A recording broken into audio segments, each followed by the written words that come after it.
Hey, everybody, it's Coach Jim, and I'm here with Coach John Blomstrand, who's the winningest coach in Connecticut high school history with 560 wins or something like that from E.O. Smith. He just retired, and he's mentoring the new coach now. We're also very good friends. We played together at UConn back in the 70s, and we played on Hartford Hellenic and Inca and some of the other semi-pro teams in Hartford at that time. So it's great to see you, John. I live in Maine now, so we don't see each other much anymore. But every time we talk, I feel like we just talked yesterday, and that's what good friends are about. So I wanted to ask you a little bit about probably your best player you ever had at E.O. Smith, Lyle Yorks. Can you tell us a little bit about him? Yeah, sure. It would be a pleasure. And it's always great talking to you too, Jim. I've had a lot of good players at E.O. Smith because I coached there for 40 consecutive years from 1980 to 2019. But Lyle Yorks started his high school career at E.O. Smith in 1984, and finished to the fall of 87. And was a special player from the minute he arrived as a freshman. One interesting thing just nationally is there was a FIFA under 17 world championship in China in 1986. And Connecticut had 3 players in the starting 11 of the under 17 team. And that was Lyle Yorks, Timmy Horton, both from E.O. Smith, and Kurt Analfo from Ridgefield. And so Lyle missed part of his junior year because that was a fall tournament, and then came back and finished his junior year.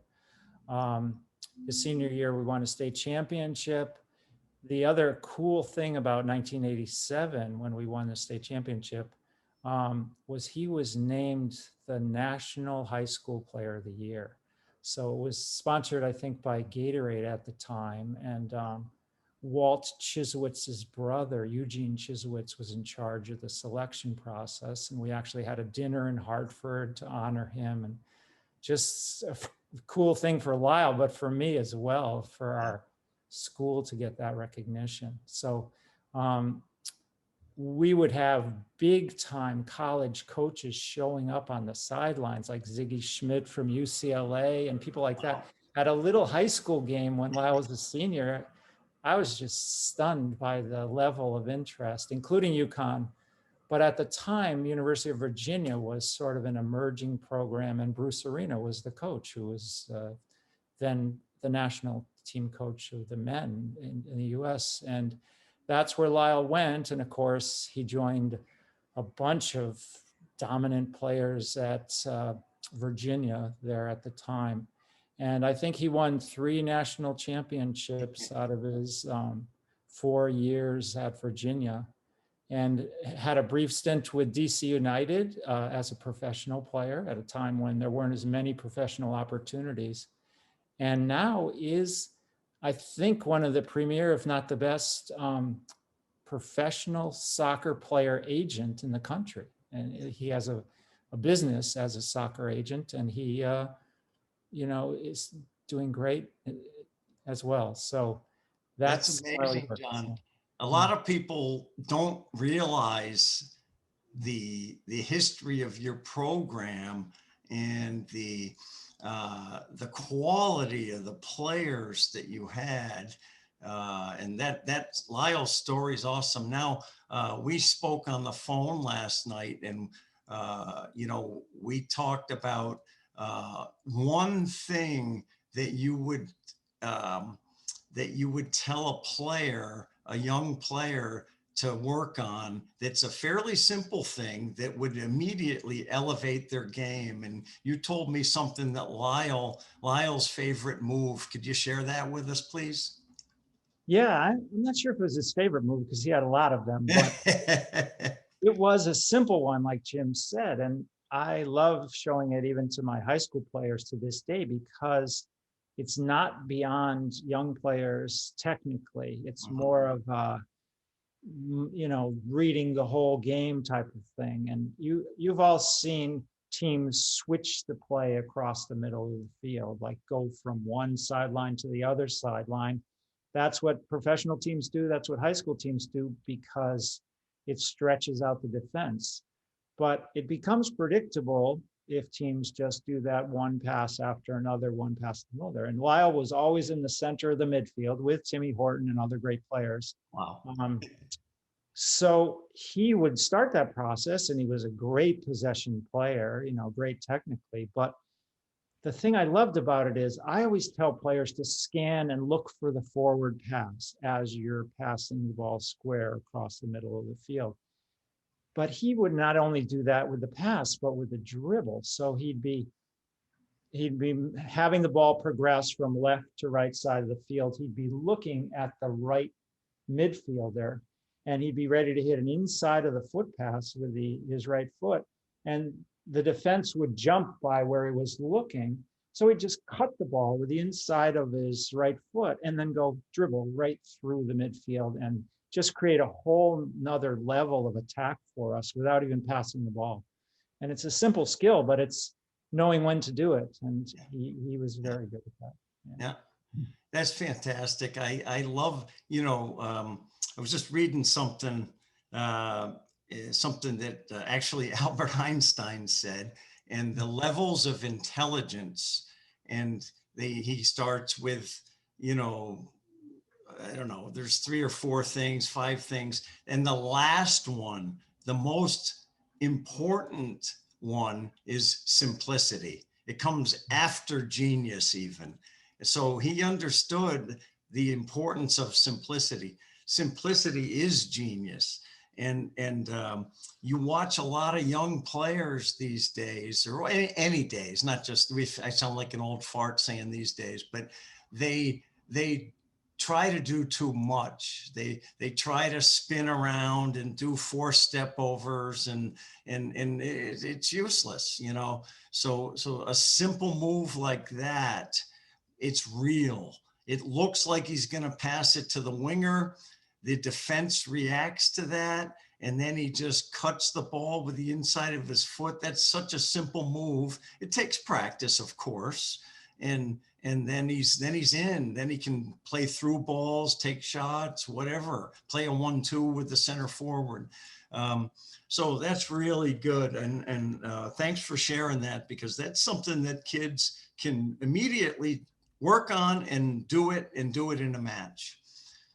And just one more comment. I see Jim's Cruyff book behind him in the orange cover. And we both loved him as a player way back since the 1974 World Cup or before. But that was the kind of player he was. He was both a passer and a dribbler, and very rarely made a mistake with what he chose to do, Yeah, I saw him play in 1972 in Amsterdam, and I was playing over there, and I never had heard of him before, or Ajax. And as you can tell, Ajax is one of my favorite teams.